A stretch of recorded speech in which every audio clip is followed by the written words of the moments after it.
Last August, Katie and I participated in a read-in, a protest story time to spread the word and some demands for action for children who were being incarcerated, detained, well, taken from their families and detained and incarcerated at the border. I believe it was Fort Sill at the time.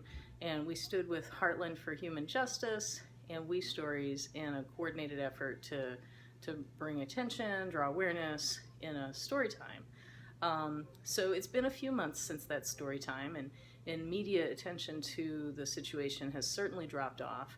I recently did a little bit of research to find, what is the media saying right now about how the U.S. is removing children from their families and detaining children in detention camps. And the news is sparse because other things are really taking up a lot of airtime in the media right now. A lot of what's going on for children is not making the news. And so I felt like what we did a few months ago was very good, but when I had to look outside of our nation's news to external news sources, international news sources, to find any coverage on the situation, I actually found an updated UN report that gave a very large number, and I'll post it down below here so you know, because I don't have it off the top of my head, but many thousands of children have been affected by the U.S.'s current violence at the border, taking children from their families and people who they are with, and detaining and incarcerating them. So and perhaps some children only for a few days, but that's still an incredibly traumatic experience, and frequently the children are not returned to their adults. Some children are being taken into foster care situations, and some children are being completely taken from their parents with parental rights being terminated. Some children are being deported, and quite frankly, for many children, we just have no idea what's going on. And so I felt it was important to do a little follow-up that this is still an issue, and it doesn't sound like it's resolved. It doesn't sound like it has stopped.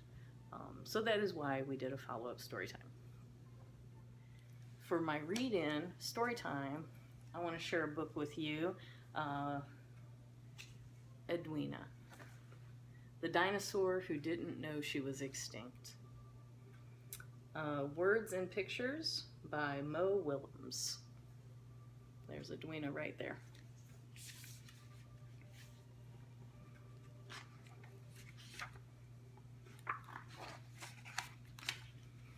Everyone in town knew Edwina. She was the dinosaur who played with the neighborhood kids. She was the dinosaur who did favors for anyone who asked.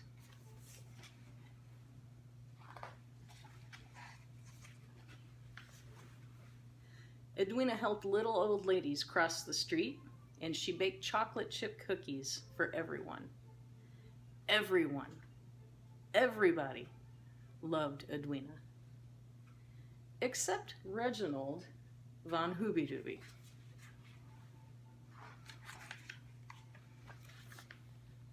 Reginald knew just about everything.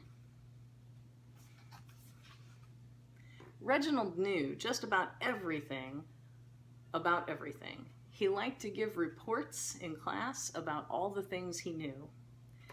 Today, he was going to talk about things that are extinct. Specifically, dinosaurs. Dinosaurs totally extinct. A report by Reginald von Hooby-Dooby.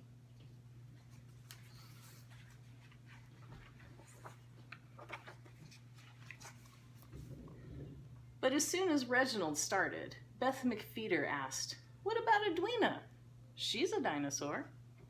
Then Tommy Britcher said, "Yeah, Edwina can't be extinct.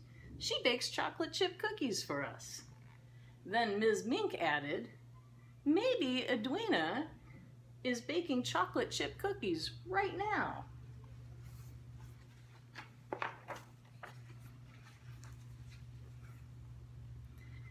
Before he knew it, everyone except Reginald was outside eating cookies.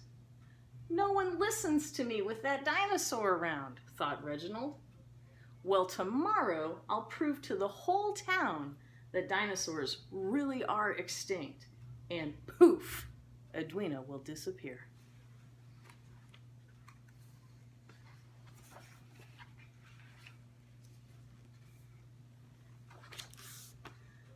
The next morning, Reginald handed out flyers that made excellent arguments about how extinct dinosaurs are. They also made excellent hats.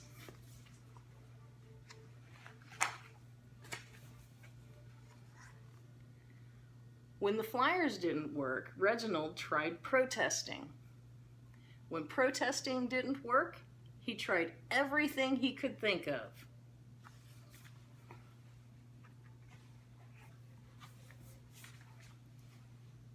But no one listened. Finally, Reginald broke down and cried. He sobbed. Why won't anyone listen to me? I'll listen to you, a voice said from behind him.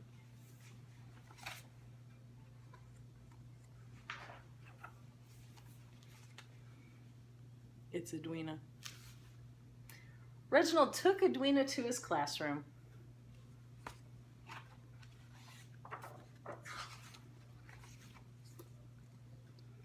Inside, Edwina listened as Reginald told her the truth about dinosaurs. He was persuasive. He was expressive. He was loud.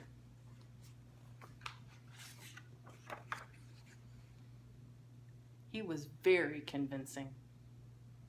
Edwina was shocked.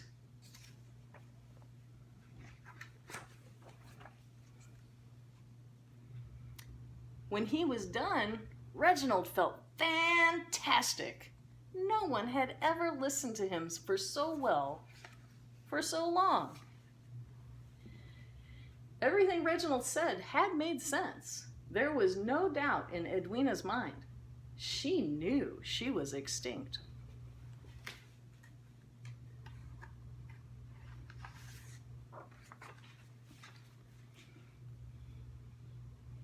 She just didn't care.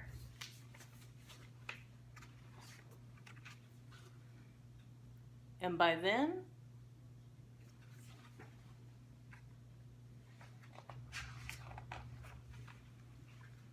neither did Reginald von Hooby-Dooby.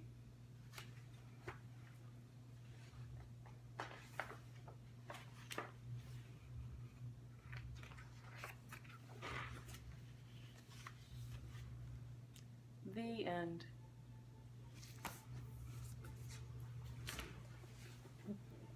For some reason, I really like that story. I think it's because it's about dinosaurs, and I've always enjoyed dinosaurs. Being a science-minded person, I loved as a child anything about dinosaurs, and I was so glad to find out as an adult that maybe they're not extinct. The bird-like dinosaurs, their lineage continued on, and so now today when we have birds around us, we actually do have dinosaurs of sorts. So that's a happy thing. Thank you so much for listening to this story time. I wanted to share a story with you to, just share a little joy and wonderment with you, but also take a moment to think about children who might not be getting that story time right now, or if they're able to get stories at all, what kind of stories are they able to get, who's telling them the stories, and what do those stories tell them about the world around them and their worth in this world. If you're a person out there doing direct action on this topic, my heart is with you. Thank you so much for doing those direct actions. It's so very important to disrupt these policies any chance we get. I'm currently unable to do that, so I'm going to be here working to raise awareness and keep dialogue going, and if there's something that pops up in our immediate location to support, that's what I'll need to do. If you know of this this happening in your neighborhood or in your county, that there's a detention center with children. Many people would like to know where the children are. Are the children well? I would say if they are in a detention camp, they are not well. We are not treating them well. So if you know of this going on in your area, please try to raise awareness with people. Let's try to get some activity going around it. Let's try to bring it back up into the news cycle, and let's work to end this practice. Well, thank you for listening in on this story time. And if you have any ideas or suggestions in the comments, please let's drum up some dialogue, and let's generate some action on this. Let's increase everyone's awareness and education, and any help you can offer on how to do that would be just very much appreciated. Let's do this because every child deserves a chance to have a safe, comfortable home and enjoy their own favorite holidays with their family.